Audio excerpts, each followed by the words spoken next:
Hello and welcome. Today I'm in the Tier 7 Royal Navy Light Cruiser, the Belfast, and I'm using these modules and commander skills. I played this match either today or yesterday on the NA server, and I think that the Belfast is insanely powerful and she's a very fun ship to play now.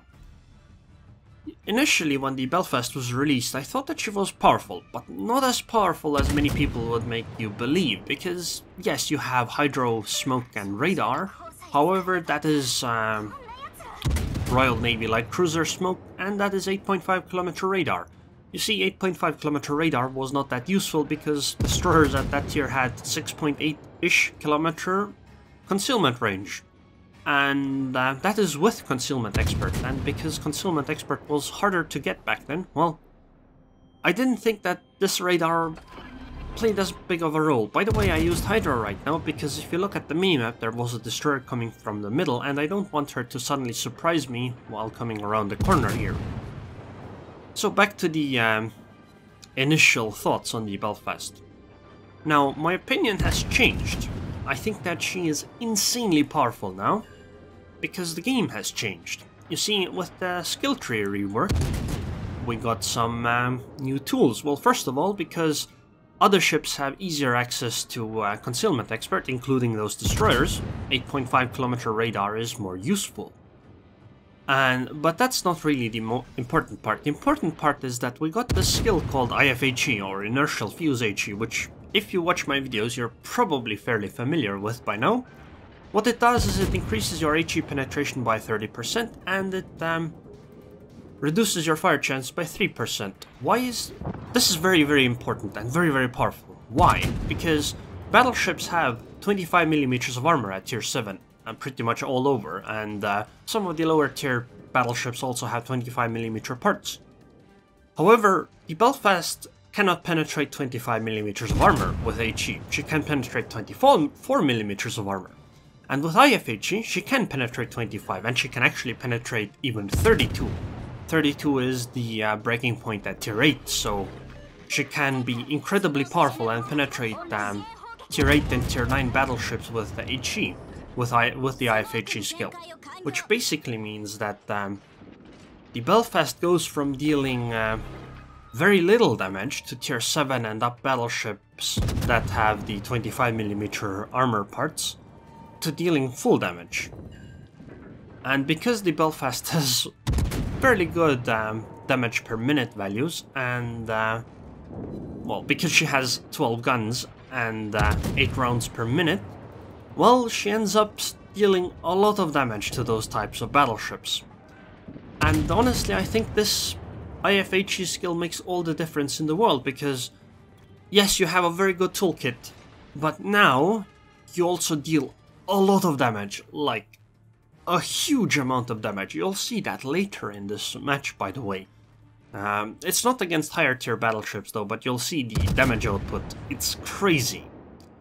So, let's talk about the match. I started moving away because that Anshan obviously stopped in that smoke there, and I didn't want to get torpedoed, and as you can see, these torpedoes were dodged normally.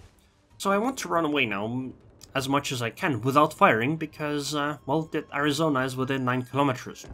So, let's talk about another strength of the Belfast, and this is one of the big reasons why many people thought that she was very, very powerful.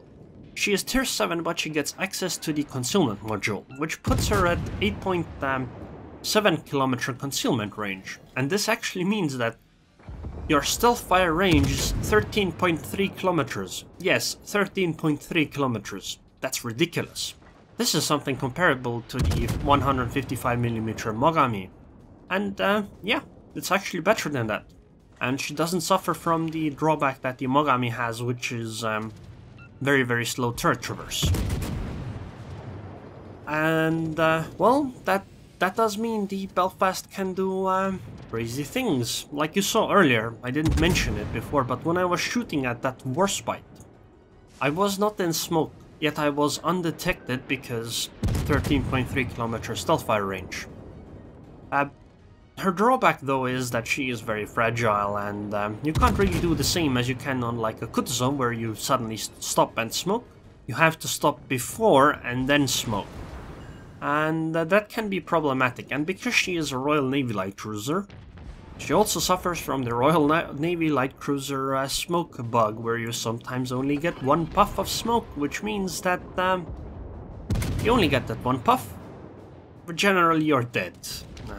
Unless you've already stopped, you generally will suffer for it hugely. So, the Sims over there is... I don't see that guy surviving. The damage per minute on the ship is crazy. Unless I miss, of course, then it would be feasible. So, right now I can stop where I am currently, because if the Sims torpedo, those torpedoes... The island should have blocked torpedoes to my current position. So I'll keep shooting at that Miyoko over there while I wait until these battleships... Like, if you look at towards the enemy cap zone, there is a Congo and a Warspite coming from that direction, so I just want to sit here and wait for as long as possible, because if they come around the corner, I can use my smoke screen and then deal a huge amount of damage to them. Hopefully my teammates will obviously keep spotting, and if they don't, you know, I can use radar, and eventually they will get within hydro range, so those two would help me spot while in smoke if my teammates don't. But at this kind of range, the Belfast would be incredible, because she deals so much damage with HE, because she can penetrate all the armors of those battleships, so there is no angling towards it. You see, if I were like a Fiji, what you could do is you could point your nose at me, and those would just... Shells just wouldn't penetrate, they would bounce on the armor. However, this is not the case for HE. And that makes the Belfast incredible. Of course, I will note though that perhaps this is actually fully intended by the developers. You see, there was this time when HE penetration seemed to be this way in the past. You see, there was apparently at one point where a bug was fixed for AP. By the way, the battleships are coming around the corner, so I'm using smoke now, and just will shell them as much as I can.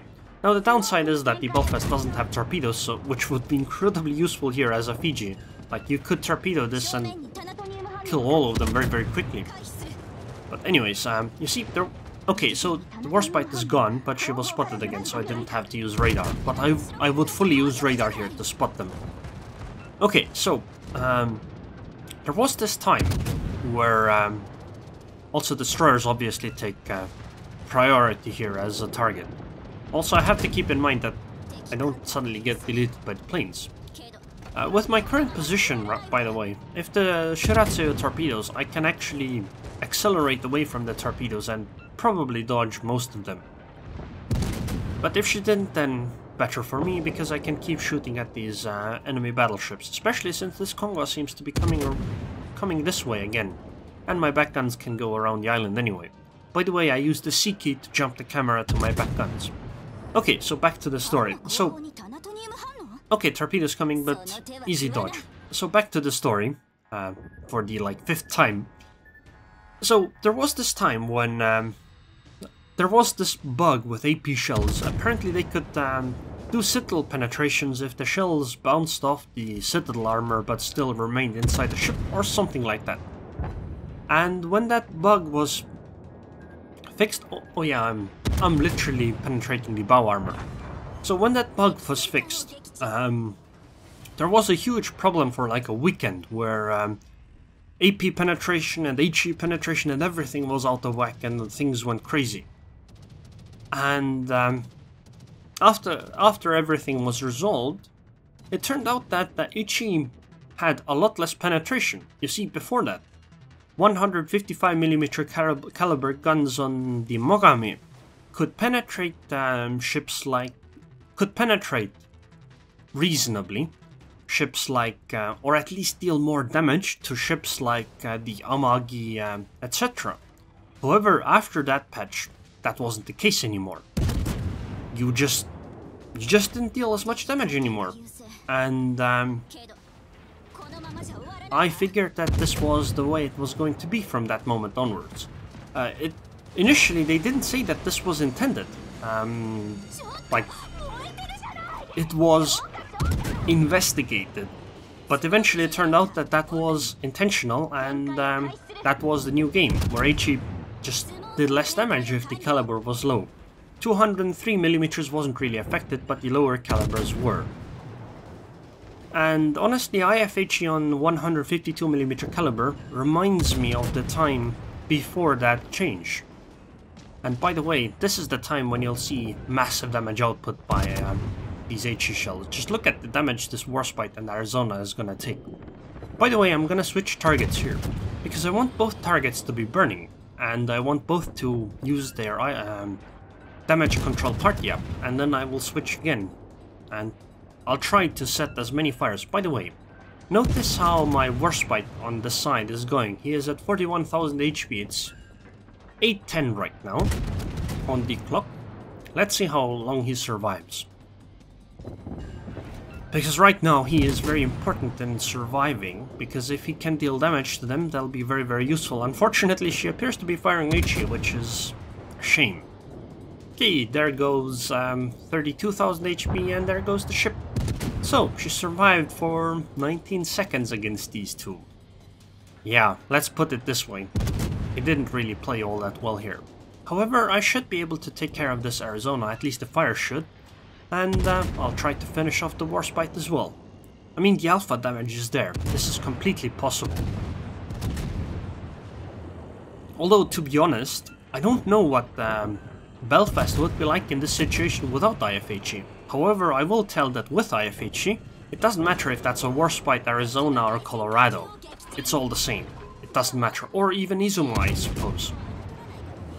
But I think I'm gonna die here. This salvo is gonna hurt, and yep, that definitely hurt. However, I did get my double strike arsonist. Also, the Arizona seemed to be pretty annoyed.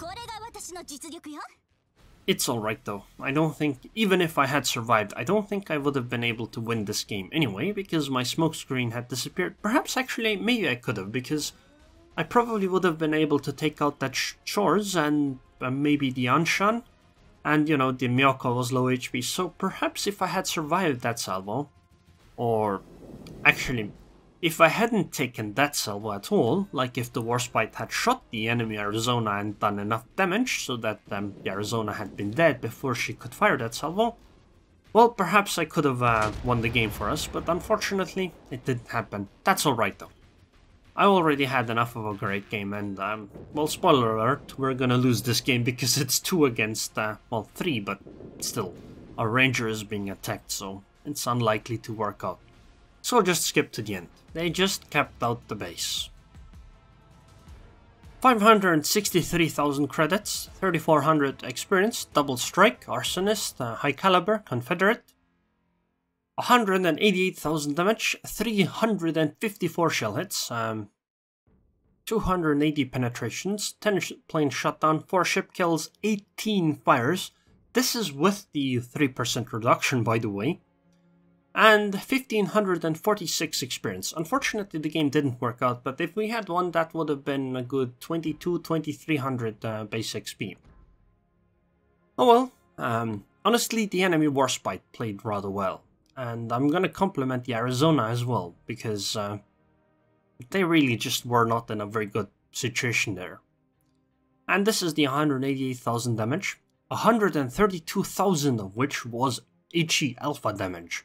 Only 54,000 damage of that was fire damage. 1 million potential damage taken is fairly good, but unfortunately it would have been much better if I hadn't died. 425,000 credits profit. So yeah, the Belfast is very powerful, and perhaps it's intended, or at least the HE penetration with IFHE is intended, because it, for me at least, it reminds me of what HE used to be like on this kind of caliber of shells. So anyways, if you liked this video, then like it. If not, then I suppose you can dislike it. I would like to thank the patrons on Patreon. Thank you very much for your continued support, Broken Willy, and I hope I see you guys next time.